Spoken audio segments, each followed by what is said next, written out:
What you send out is what you get back.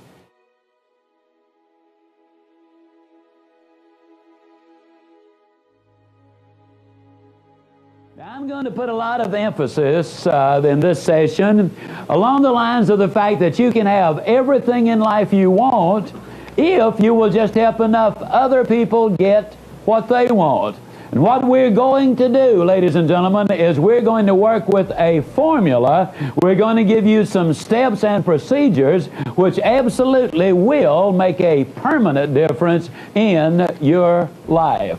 I would like to remind you that we touched on the first step in our last session when I said to you the first thing you want to do is you want to claim these qualities of life. You want to simply adopt them as being yours. You want to do everything you can on a steady basis to develop those qualities further and further and further. Step number 2, if you want to be up most of the time and on when you need to be, if you want to build that winning attitude, then you need to be a good finder. I'm going to stray from what a lot of people believe is the norm in life, the old look out for me first, and then if there's anything left, you can have it approach to life. As I indicated earlier, we teach a seminar in Dallas called Born to Win. People do come from everywhere. A couple of years ago, we had a major corporation to send in 4 couples. Now, we encourage people to come with their mates if they are married. But it is not a marriage seminar, though we've seen a lot of husbands and wives walk in at each other's throats and walk out in each other's arms because we did fit them with those new glasses, because we did teach them how to communicate. Again, a lot of people really do think that when they take turns talking, that's communication, and that really is not. Well, in this 3 days, I lecture twice a day, but most of the time is spent around a round table with 6 other people. There's a lot of individual instruction. There's a great deal of individual participation. Somebody has rightly said that if you hear it, you forget it. If you see it, you remember it. But if you see it and hear it and do it, you understand, and then you're successful. That's the reason we like to get you involved. It's the doing that makes the difference. Again, you got to be before you can do. You got to do before you can have. Well, these 4 couples came to our Born to Win seminar, and we had them really involved. When we have these people around those round tables, every time anybody says anything or does anything, the other 6 people write them a little note, and it says, "I like Jane Jones because." And then they give some specific observable behavior. Because she is so pleasant and gives me encouragement. At work, you could say something like, I like Bill Smith because he brings his projects in on time and under budget. But at the seminar, at the end of it, each person there has got between 50 and sometimes as many as 150 of those little slips. And they literally keep them for months, sometimes even years. Well, the first night, these 4 couples went out to a late dinner at one of Dallas's finest and certainly one of our most expensive restaurants. They hit the jackpot with a waiter. I mean, he was absolutely magnificent. He had been there over 20 years, been a waiter over 25 years. He was totally professional in every aspect of his job. He was there when he was needed, but he did not join the party. When there was a need, he filled it and disappeared, and he could anticipate those needs. He really was great. Then they got his name, and when they got ready to leave, they left him a 25% tip, which is significant, I hasten to add. They also left, each one of them did, that is, one of those little I like because slips. They walked out the front door. They had gotten about 100 feet, 150 feet from the front door when they heard the waiter's voice from the rear. He was calling to them, "Wait a minute, folks, wait a minute." They looked, and there he was, As he ran to them, he was waving those 8 slips of paper. He drew a breath and he stopped. He said, you know, folks, I've been a waiter over 25 years. Then they said he broke down and literally could not say a thing for what seemed like forever. When he finally regained his composure, he said, in 25 years, this is by far the most significant thing that has ever happened to me. He said, I will never forget tonight. And with that, he turned and walked back in the restaurant. Never a word about the tip, just about those little 8 slips of paper. My good friend Calvert Robert from Phoenix, Arizona, says there are over 3 billion people on the face of this earth who go to bed hungry every night. But he says there are over 4 billion people on the face of this earth who go to bed hungry every night for a word of praise, an appreciation, of love, of hope, of affection, of encouragement. Wouldn't it be tragic if one of those people was your wife, or your husband, or your mom, or your dad, your son or your daughter, or for that matter, someone with whom you work every day of your life? A nice person, a nice lady, a nice guy who on the surface seems to have everything going their way, but deep down they're in turmoil. And a word of encouragement, of consideration, of kindness, of affection. What a dramatic difference it could make in their lives, and it would only take a moment. Yes, words of encouragement can make such a dramatic difference in someone's life. 3 years ago, I spoke down in Melbourne, Australia. During one of the breaks, a lady came up to me and she said, Mr. Ziegler, I'm 32 years old. She said, I have 2 little girls. They're 6 years old and they're 9 years old. They've had psychological problems like you absolutely cannot believe, including a reversion to infantile behavior. She said, I got your tapes on raising those positive kids. And she said, in one of them, you say, tell your kids that you love them. But she said, Mr. Ziegler, in my 32 years of life, there's never been a living, breathing human being who said to me, I love you. But in your tape, you just kept saying, tell your kids that you love them. And she said, as a matter of fact, it was weird because it seemed every time I would put that particular tape in, it was always on that exact spot. If you don't tell your kids that you love them, they're going to grow up and get married and have kids, and they won't tell their kids that they love them, and somebody's got to break the chain. She said, one night we were seated in our den. I was on one side of the room. My 6-year-old was literally at my feet. My 9-year-old was across the room, and all of a sudden she said, I remembered. And she said, I just more or less blurted it out. Girls, I just want you to know I sure do love you. She said, had my 6-year-old been on a spring, she could not have gotten up any faster. She was like a shot out of a gun. She threw her arms around me and hugged me and kissed me and started crying. And my 9-year-old across the way ran across and she threw her arms around me and she hugged me and she kissed me and she started crying. And of course by then I was crying too. She said, Mr. Ziegler, I have no idea how long we cried. Might just have been a moment or two, but it might have been 5, even 10 minutes. She said, all I know is that when we finished crying, that those tears had washed away a lot of the hurt and the pain and the bitterness even that had crept into our lives. And though I was emotionally exhausted, there was an exhilaration that is impossible to describe, a feeling that I'd never had before in my life. She said, the girls and I promised each other that night that never again would we let a day go by that we didn't start that day and end that day by hugging and kissing and declaring our love. She said, you know, Mr. Ziegler, you would have thought But under the emotions of the moment, the circumstances that were there, you would have thought that it would have been easy and natural. But you know, when we got away from the emotion of that moment, we started thinking about it. I felt awkward the next morning.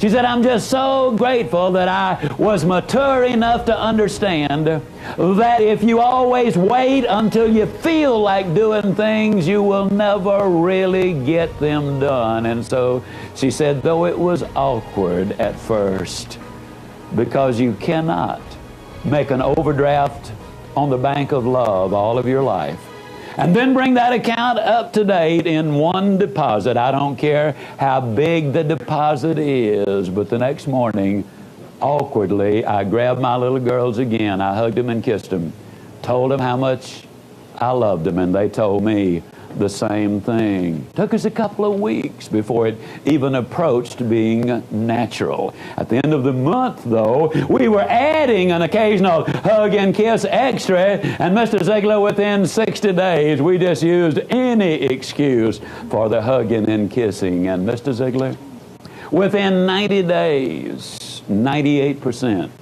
of all of those psychological problems had disappeared. 2,000 years ago, a Jewish scholar wrote a love letter to his relatives in Corinth. Some say it's the most beautiful love letter ever written. He kind of summed it up by saying, love never fails. I was interested to note that when you chose those qualities of success, you put loving in there because it is so important. I'll take you back to the story of the waiter. Now, I got a couple of points I want to make with that story. Well, one of them just kind of cute. At least I think it's cute. Wouldn't you have just loved to have been at the next table that waiter served? Man, don't you know they got service like nobody has ever gotten before in their life. But the real reason I tell the story, the major point I want to make, is the very heart of everything we do. And that simply is this philosophy that you can have everything in life you want if you will just help enough other people get what they want. Why, the next morning when those 8 people came in, and remember now, the waiter said it was the most meaningful event of his entire career, but you should have seen those 8 people the next morning. They were so high we had to pull them down off the ceiling before we could bring them into the room. They bought a case of those little I like because pads because they want to give them to everybody. It really does work. And you know, I'm not a mind reader, but I know where some of your thinking is. You might sit there and say, well, Zig, I can see where it would work for that lady in Melbourne, Australia. Those were kids. I can see where it would work with that waiter because, after all, the reality is he got a bigger tip because he did such a job. But, Zig, you got to understand, man, I work on Main Street. I deal with Wall Street. This outfit I work with, man, their bottom line. Can you use this philosophy in the cold-blooded, hard-headed business world in which we live? My friend, it works better there than anywhere else. In the December 1987 issue of Executive Excellence, a publication of 16 pages, which has a lot of very concise and pertinent articles in it. There was an article in it by Dr. Ken Blanchard, and Dr. Blanchard was, or is, the man of 1-minute manager fame. And Dr. Blanchard reported on a study which had been done concerning investing in the Dow Jones. And here's what he said. Had you put $30,000 30 years ago in the Dow Jones, right across the board, the composite, he said today you would have in excess of $100,000.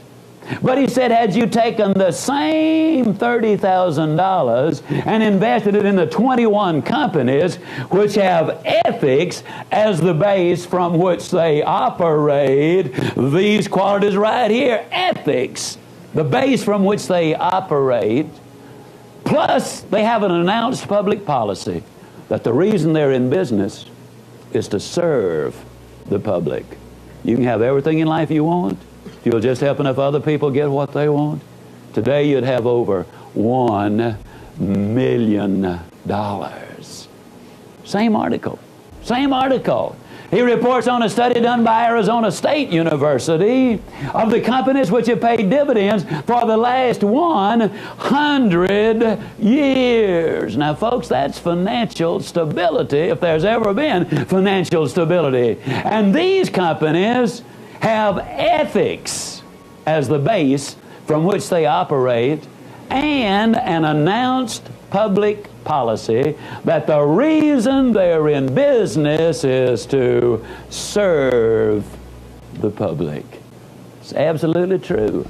You can have everything in life you want if you'll just help enough other people get what they want. So step number 2, if you really want to keep that attitude right, if you really want to build that career, and if you really want to do the things in life that will make you successful, become a good finder.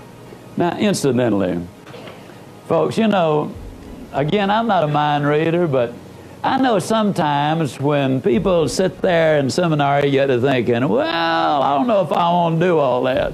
Like this idea of standing in front of the mirror and claiming all of those qualities. I'd be a little self-conscious, Ziegler, if I did that. Now, I'll look at them from time to time, but to go through that rigmarole you're talking about, I don't know about that. Friend, let me ask you a question. What have you got to lose? Nobody's even going to know about it but you. But suppose it does what I'm telling you it will do. Wouldn't it be tragic if you chose not to take a simple suggestion that would make a dramatic change in your life? Claim the qualities, number 1. Number 2, become a good finder. Number 3, you need to get an education.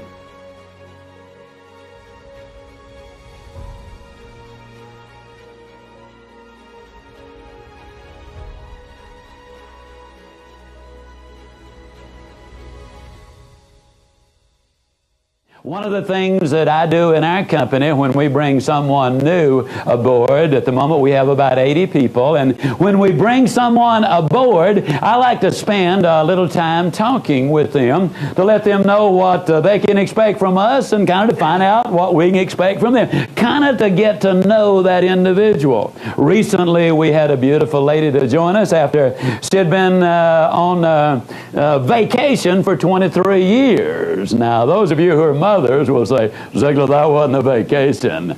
Seriously, she had raised her children. Now she was re-entering the workplace, and she was starting back, and you can understand why she would be a little apprehensive. And incidentally, I understand raising kids is not a vacation, and I would never even mildly imply that. But now she's shifting gears, and as she came in, the first question she asked me was, do you discriminate because of a lack of education? And I said, well, we certainly do.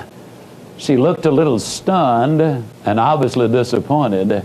But I said, we never discriminate because of a lack of schooling. Now, there's a dramatic difference in the two. You see, you can finish school, and I definitely think you should. You can even make it easy, and I definitely think you should not. But you can never finish your education, and it is never easy. It's something that goes on and on and on. I'm absolutely convinced that there's literally no excuse in America today for anybody not to have a brilliant education if you can even read at the 5th grade level. And if you cannot read at the 5th grade level, go to your public library. They can put you in touch with the people who are teaching illiterates how to read in most every case. Once you've gotten turned on to what it can mean to you, I believe you'll do it. There's no excuse for not being brilliantly educated. All you need to do is 3, very simple things. Number one, you should learn one new word every day. Now, ladies and gentlemen, that's not an earth-shattering task. Reader's Digest has an article every month or a page in there. It pays to enrich your word power. One new word a day. In 5 years, you can talk to just about anybody about just about anything. Not because you know a whole lot of big words, but because they have broadened your base. It's gone broader and deeper. And you see, every time you learn a new word, that word's got a couple of buddies. And those buddies have got buddies.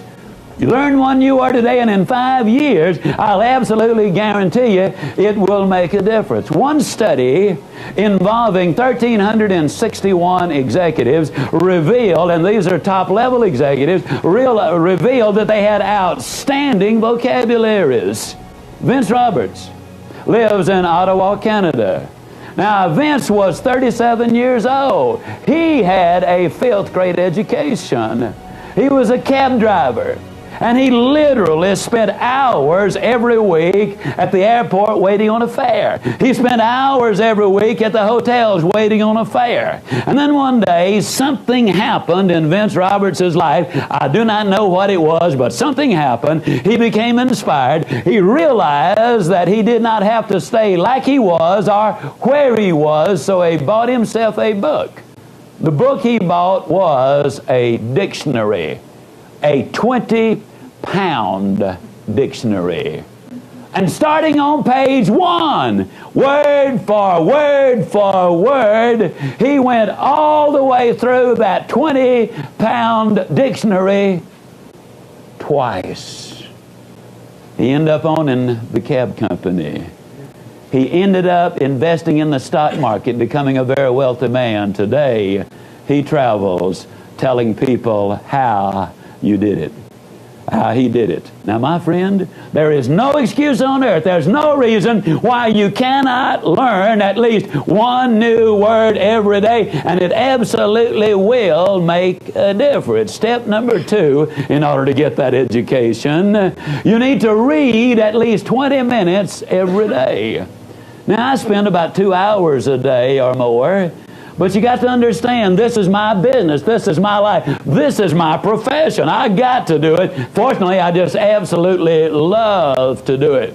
But 20 minutes a day will make a dramatic difference. Now, obviously, I'm talking about reading something good, powerful, positive, biographies, autobiographies, self-help books, motivational books, books about your business, your profession, the industry of which you are a part, books about human nature, how to deal with people. If you are an average reader, that's 220 words a minute. If you will just read 20 minutes a day, at the end of the year you will have read 20 200-page books. That is 18 more than the average American reads in a year's time. That will give you a colossal advantage in whatever it is that you're doing. And folks, the reality is just a little advantage is all most of us need. It's the little things that make the big difference in life. You call a girl a kitten, she'll absolutely love you. Call her a cat, you got a problem, friend, a bad problem. If you say she's a vision, you score all kind of points. Call her a sight, you're in trouble. Fellas, can you imagine you look in your wife's eyes and say, honey, when I look into your eyes, the wheels of time just stand still. Oh, that's beautiful. That's poetry. But can you imagine what will happen if you look her in the eyes and say, you know, honey, when I look into your eyes, when I look into your eyes, I just am reminded that you got a face that's stop a clock. I mean, ladies and gentlemen, that is something that would make a difference. It's the little things that make a big difference. If my watch is 4 hours wrong, no problem. But if it's 4 minutes wrong, I'm in trouble. Because you see, I'm scheduled to leave this afternoon at 3:45. If it's 4 minutes slow and I get there at 3:49, well, you can see the problem. Because I made a deal with the airlines that if I'm not there when they get ready to go, that they're just to go ahead without me. And as far as I know, they've always lived up to their end of the agreement. They did it last year in Dallas, I can say that. Little things make a big difference in life. The third thing you need to do to get that brilliant education is you need to regularly listen to cassettes when you're in your automobile. For example, the average salesman, according to my friend Don Hudson, spends 510 hours a year in his automobile.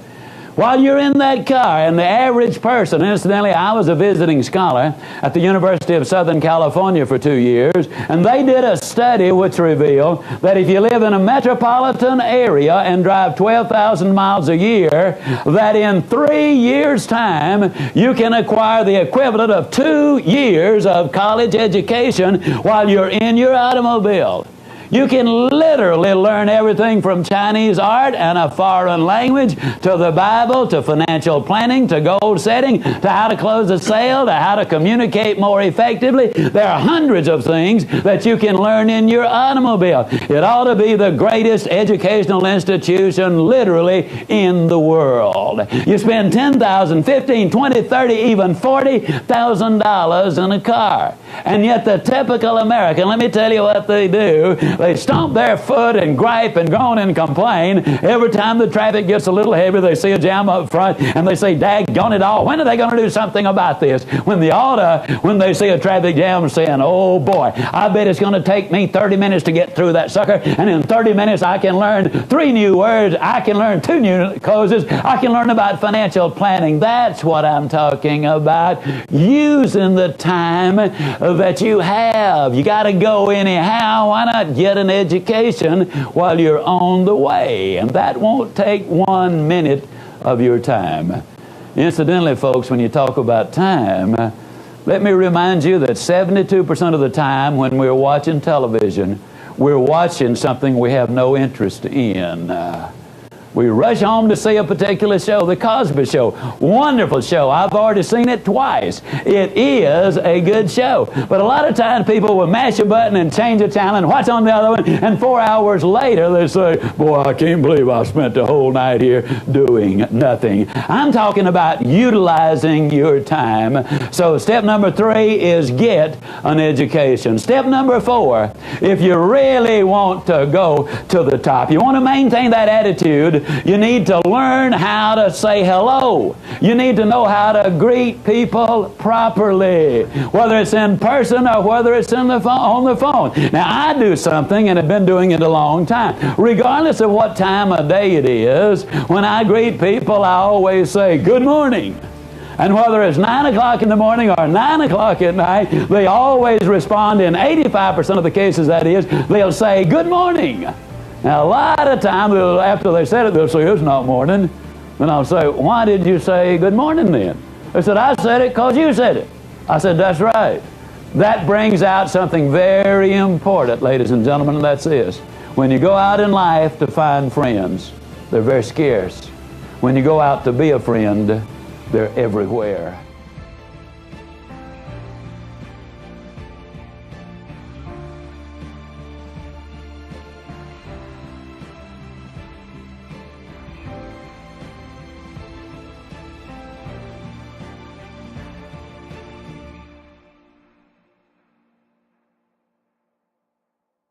What you send out is what you get back.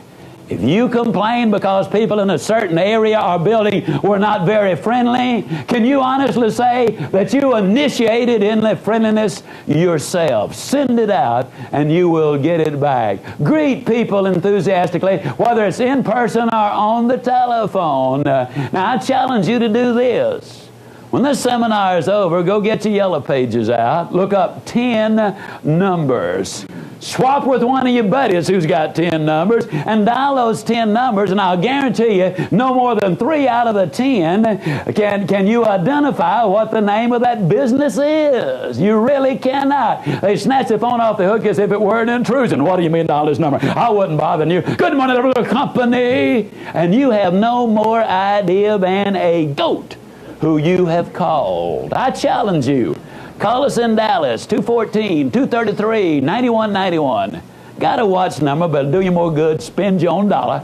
Call us down there, and our lady will pick up that telephone, and with considerable enthusiasm, she'll say, "Good morning." Now, a lot of people say, "Ziegler, is it always a good morning?" It sure is, and if you don't believe it, you just try missing one of them. Then she makes a little motivational speech. She says, "It's a great day at Zig Ziglar's. And this is Shirley. May I help you?" There are 11 words involved. It takes 4 to 5 seconds to do that. It will save you an average of 9 seconds because nobody ever says, "How'd you say it was? Which company is this? Where are you?" They've gotten the communication very clearly. Now, when I'm at home, and I do stress this is when I'm at home, when I answer the telephone, I answer it many times singing, "Oh, good morning to you." Now, I'll be the first to admit sometimes there's a long pause. A lot of times I'll sing, "If you don't speak up, I'm going to hang up." And they'll say, "Who is this?" I'll say, "Whoever you want. Who do you want?" "Man, you sure do feel good today." I said, "Yeah, many years ago, I decided I was going to feel good today."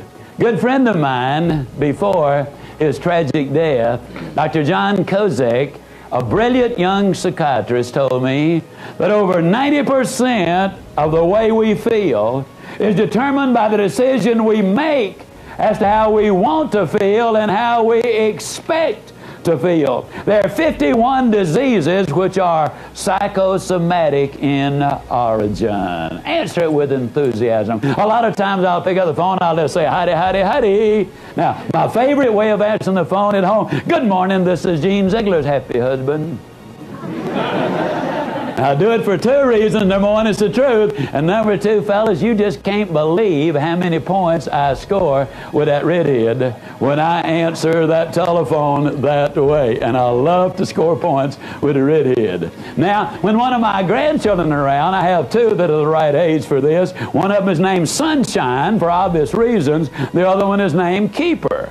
Now, you know, when a fisherman pulls in a good one, he's got a keeper. And so when we first saw her, we knew we had a keeper, and that's where the name comes from. If one of them are around, I'll pick up the telephone and I'll say, "Good morning, this is Sunshine's proud granddaddy."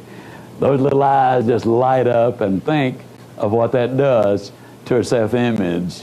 One day, Keeper was over at the house. She and I had been talking up in my office. The redhead was down in the den, and then Keeper left me and went downstairs, and I had to ask the redhead something, so I just picked up the phone and dialed her, and Keeper picked up the telephone. She said, "Good morning, this is Mama's happy granddaughter." I'll tell you, ladies and gentlemen, these kids really, really get with the program. They follow the model which is there. And you might say, "Well, Zig, now, why do you do this?" Well, let me tell you something, folks. I do it because, again, you cannot separate your personal life from your family life and from your business life. We were very fortunate early on. We discovered that kids go where there's excitement. They stay where there is love. There's never been a generation in our nation's history that is as starved for affection and intimacy as is this current generation. And they are not getting it, and that is one of the reasons they turn to drugs and promiscuity. The reason they get involved in gangs and some of the vandalism that takes place. We discovered that if their love was there and the excitement was there, that other kids would come play in our den and living room. Our children's friends wanted to, out of curiosity, what kind of people are they up there that answer the telephone that way? So they would come up. Sometimes we had a traffic jam, but I would prefer 14 of those kids in our den and us know everything going on than to have my child somewhere else and have no idea of what was happening. Now, I kind of hit the jackpot again in this. The redhead is affectionately known as the happy hugger. If it's moving, she will stop it and hug it. And if it is not moving, she'll dust it off and sell it. So when these kids would come in, the redhead would grab them and give them that hug. In many cases, that was the only hug they had gotten since the last time they had been there. It creates an amazing environment by answering the phone that way. Parents, I challenge you to do this. If the telephone rings and your daughter is standing or sitting around, Mom, just pick up that telephone and with a big grin on your face and a lot of enthusiasm, say, "Good morning, this is Molly's proud mom." Dad, if you're there and the phone rings, you pick up that telephone and you say, "Good morning, this is Paul's proud pop." And you might have that old gawky, gangly 15-year-old boy standing there, and he might say, "Oh, Dad." But I'll guarantee you, the next time the phone rings, he will wait for you to answer it. It is the ultimate compliment. When one of my grandchildren are over there, they never answer the telephone. They go to the telephone, but they wait for me to answer that telephone. I can tell you it'll do wonders for their self-image. Dad, let me talk to you just for a moment. Dr. Ross Campbell says this. He says the average little 6-year-old boy has only gotten 1/6 as much hugging and kissing as has the average little 6-year-old girl. And in the first grade, little boys get in 9 times as much trouble, or 9 times as likely, rather, to have a speech difficulty as are little girls. Dr. Campbell said that in all of his years of research and all of his years of practice, he has never known a single human being with a sexual dysfunction who had a father who was gentle and affectionate and compassionate and loving and kind and some of those other feminine qualities. There's still a bunch of those macho men who say, "I ain't gonna kiss my little boy and make a sissy out of him." The absolute opposite is true. The kids are starved for skin. They want hugging. They want to know that you care. And fellas, I'll say the same thing about your wives. Let me tell you something. They resent it when you ignore them all day and then give them your undivided attention when the lights go out. And as a practical matter, I'll just flat tell you, if you gripe about the mashed potatoes at supper or dinner, all you're going to get the rest of the evening is cold shoulder. Your relationship. I believe we are hungry all over this land for people who are willing to hug when hug is all they're interested in. Step number 4, learn to greet people in person. If somebody asks you, "How you doing?" Instead of the old negatives that you often hear, "Well, fine since it's Friday," or "Good since I get off in 20 minutes," or "Great since it's payday." And don't you love it when some people, as my good friend Roy Hatton says, when they pull themselves up to their full height and say, "Well, under the circumstances." I mean, it makes you wonder what they're doing under there in the first place, doesn't it? Now, the next time somebody asks you, "How you doing?" why don't you just tell them the truth? Why don't you say, "Outstanding, but I'm improving," or "Super good, but I'll get better"? And you might say, "But Zeke, suppose I'm not doing super good. Am I telling the truth?" Of course you're telling the truth. You're just telling it in advance. That's all. Why wait on the good stuff? Claim it now. Enjoy it now. Step number 6, to build that winning attitude, we need to shape up, ladies and gentlemen. I'm sorry, you know what I just did? I skipped step number 5. Hey, don't want to do that. Step number 5, cancel that one. As we'd say down home, some folks could file up a 2-car parade. And so let's back up to step number 5. For 27 hours a year, you do something that's kind of neat that we have to do.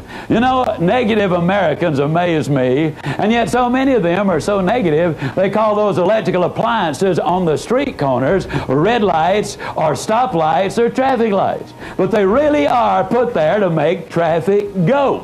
So the reality is they are go lights. Now let me ask you a question. Have you ever been at one of those go lights, and you're going to spend 27 hours a year, incidentally, waiting on the right color, and you're sitting there waiting on the right color to come along. You're all excited, you're all enthused, you're highly motivated, you're listening to your zigzagler tapes. And you look out the side of your eye, and you can't believe what you're seeing. Here sits a guy over here, and he's waiting on the right color to come along, but he's got a good firm grip on that steering wheel. I mean, he doesn't want that car to go anywhere. Got his mouth fixed exactly right just in case he has to talk to that thing. And you can't believe it. You're watching him. He's got his foot on the accelerator. He's racing the engine, trying to change the color of the light. Let me ask you a question. How many of you have actually ever seen some dodo sit there racing a car motor trying to change the color of the light?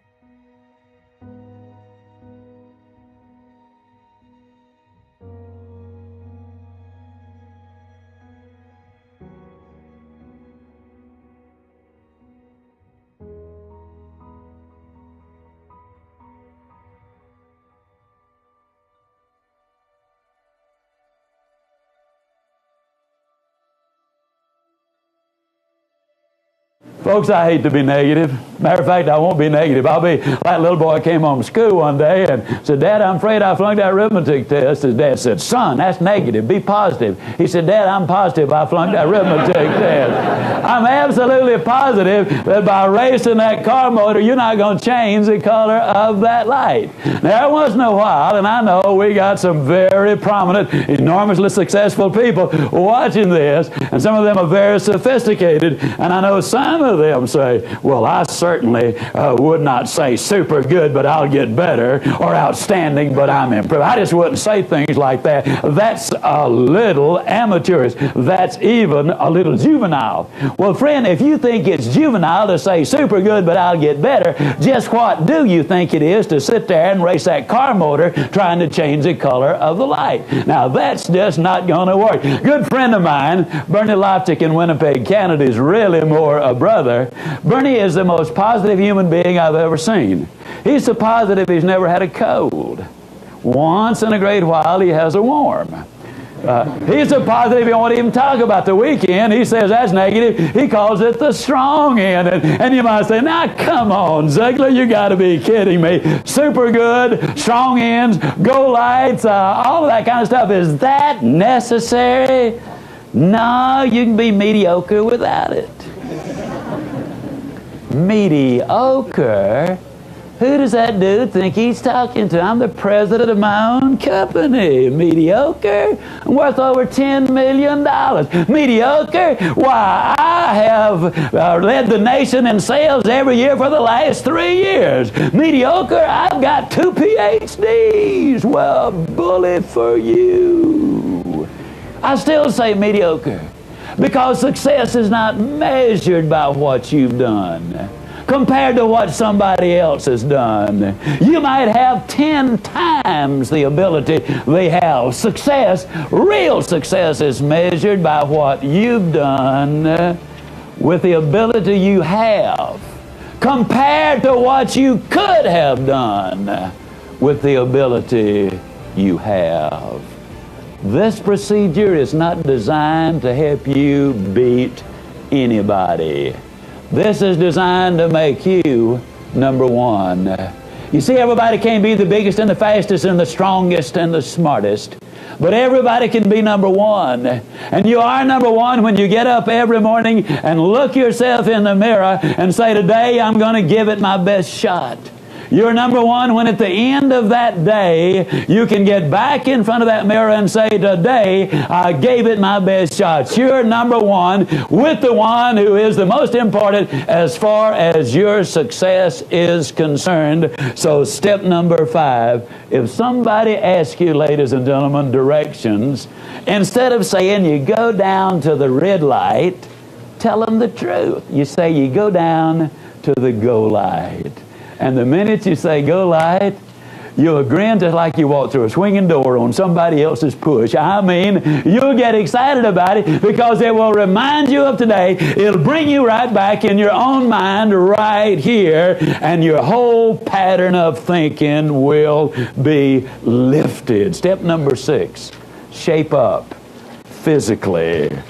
Now, when I talk about shaping up physically, there are about 3 factors involved. Remember, we deal with the physical, we deal with the mental, we deal with the spiritual. The first thing in shaping up physically is you need to get enough sleep. The evidence is overwhelming that when you sleep, that's the only time certain chemicals are reproduced in your brain. And these chemicals are necessary to keep your body in balance. If you do not get enough sleep, the first thing you lose is that incredible energy. The second thing you lose is you lose that alertness that makes a difference. And third, you become more susceptible to becoming addicted to prescription drugs or the illegal drugs. So get enough sleep. What is enough? I don't know, but you do. If you have to fight your way awake every morning, try getting a little extra sleep. If that doesn't work, see your doctor. You might need a physical.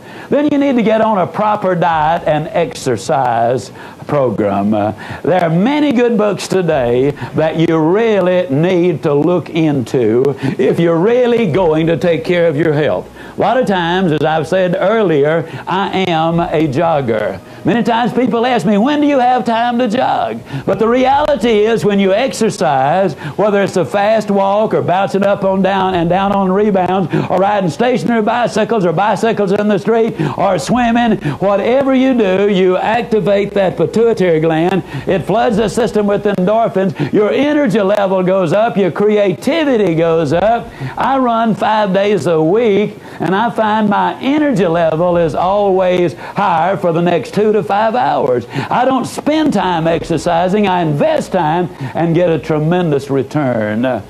Third thing to do about your physical conditioning, folks, is avoid the poisons. Now, there's some people who get a little uncomfortable when I say this, but I've got to tell you what I know is truth. There's an old saying that you can deny truth, but you cannot avoid it. The day is going to come when it will be there. Every time you light up a cigarette, you have just decided to die 16 minutes earlier than you otherwise would have died. I'm talking about something very serious, folks. 390,000 people a year die as a direct result of smoking. 150,000 die as a direct result of drinking. We do know that every time you take a drink, that it kills certain brain cells. And I don't know how many brain cells you got. Personally, I don't have a single one to spare. I encourage you, do the things that will make you the most functional. I've even had certain people say, well, Zig, I take a drink, it sharpens me up, man. Gives me that little edge. Now, me and you both know you don't really believe that. Let me tell you why I know we both don't believe it. Here's why. If you were faced with major surgery, would you insist that surgeon has a little snort just before he opens you up? No way. And you're not as sharp either. If you really want to build a winning attitude, step number 7, you need to give it your best shot. Whatever it is that you do, give it your best effort. Now, in corporate America, ladies and gentlemen, I believe that the worker who has said, I will be there at 8 o'clock, that's when my day starts, and I'll stay to 5. I believe most of them will do exactly that. But the question is, how do they get there at 8 o'clock? Here's what I've noticed. I've noticed that most of them get there absolutely in a dead run. I mean, that last 200 yards, they get there. I mean, they are all huffing and puffing. Oh, boy, traffic was there. I didn't think I was going to make it. Man alive. They're unpacking their gear, and they make their way back to the coffee room. They get them a cup of coffee, and they come back, and they finish unpacking it. And 10 minutes after their pay starts, then they go to work. Now, if they're supposed to work until 5 o'clock, I believe the American worker is a conscientious, sincere individual, and I believe that if they're supposed to be there at, that particular time and stay there until 5 o'clock, I believe they stay until 5 o'clock. But if you could turn the video cameras on corporate America, all over America at 5 o'clock, here's what you'd see. The workers in a three-point stance, the bell rings, and boom, like they're shot out of a cannon. What they do then is they get out of there. Now, they talk about the freeways being dangerous today. Let me tell you where the danger is. It's trying to get out of corporate headquarters and out of the parking lot. That's where the danger is.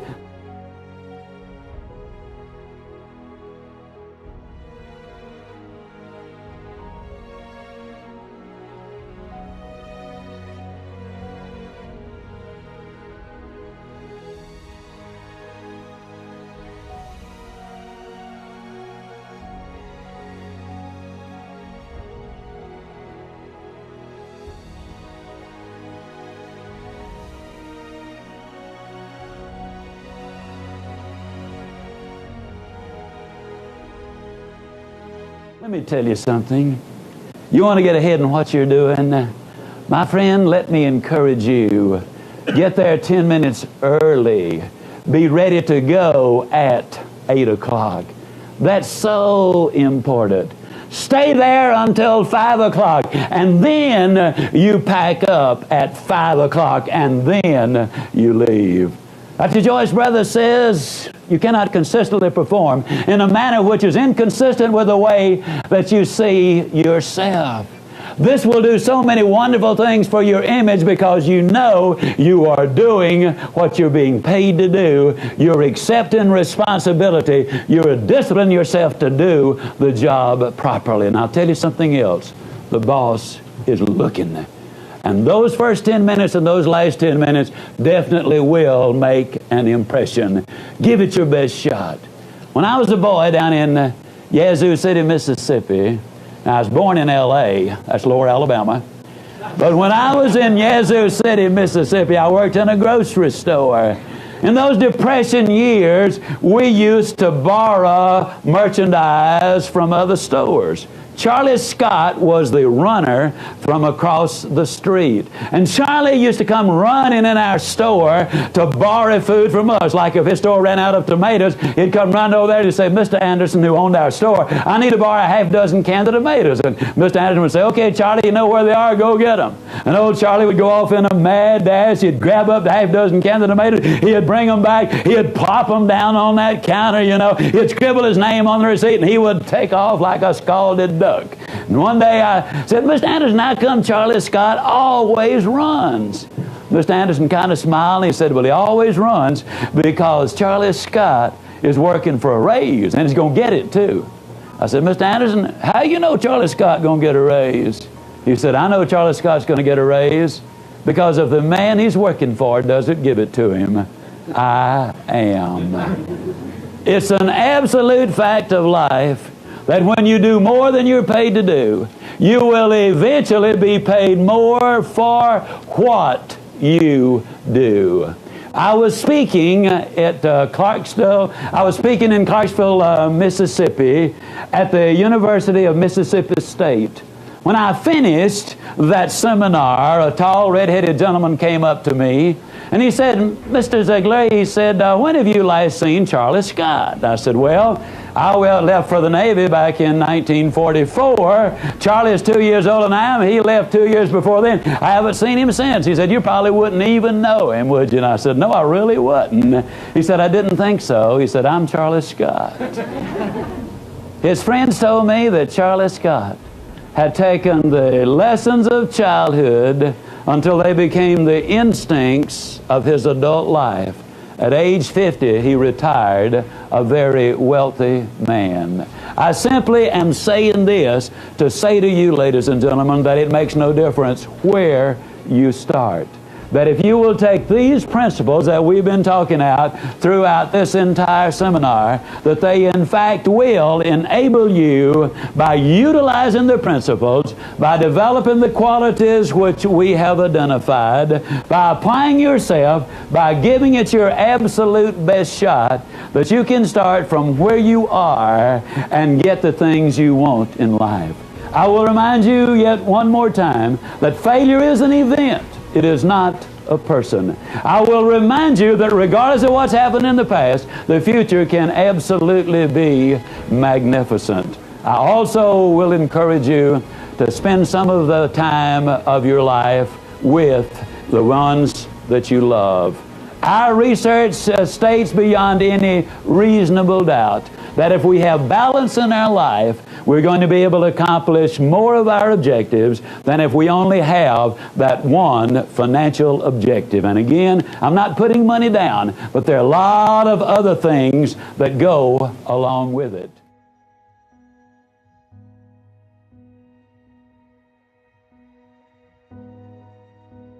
I close with this. Believe in you.